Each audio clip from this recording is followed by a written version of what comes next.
Hello, my name is Seth Dawkins, and this is phase 3 of the media project we've been doing in Com 275.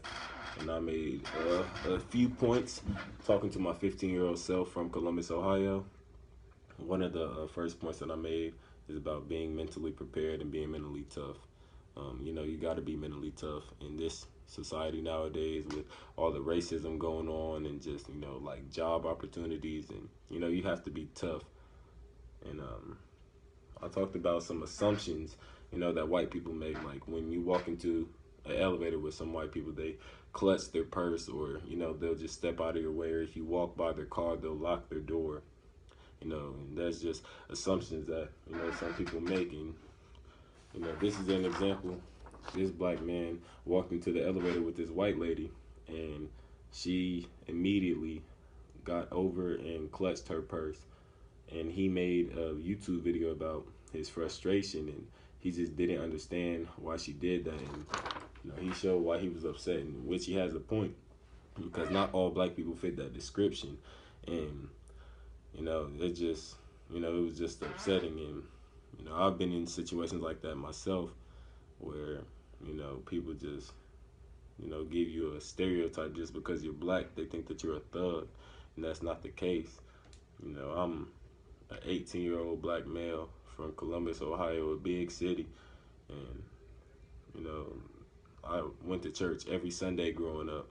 And, I have a nice household. Both my parents are in my life. I don't smoke, I don't steal, I don't do none of that stuff. But people just, have assumptions, and, they think that you're just a bad person. And that's not right. And it just shows, the type of world that we live in still. And it's just sad. Another thing that I talked about is the M word.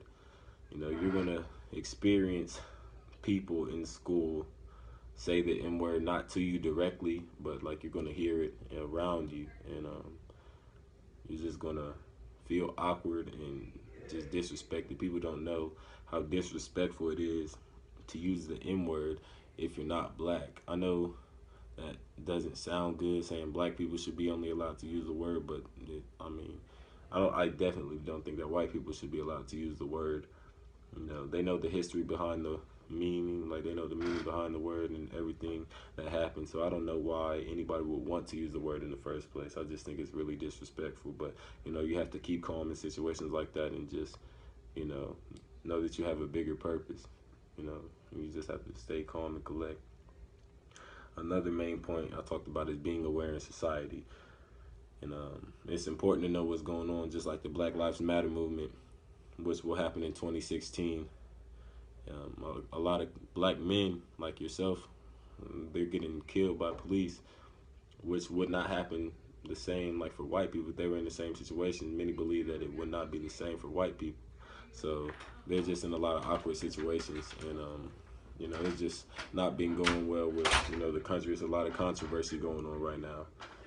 And another example of being aware in society is the presidency. This is a map of the Electoral College.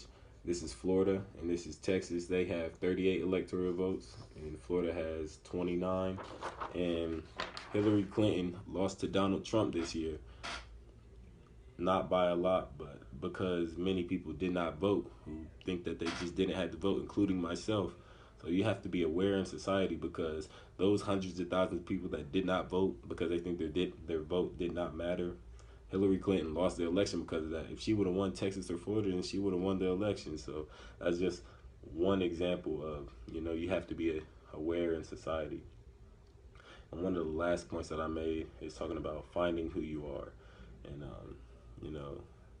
your dad went to Louisville and played football and played corner, and he lost his spot his senior year to a white cornerback because he had a good relationship with the coach. And dad really didn't have a good relationship with the coach, and that's just an example of white privilege as well. I know that was in the 1970s, but it's still going on today.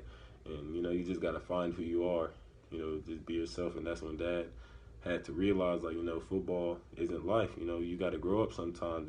And I'm just here to prepare you for the life that you're going to have to go through after football. I'm just trying to make you become a better man.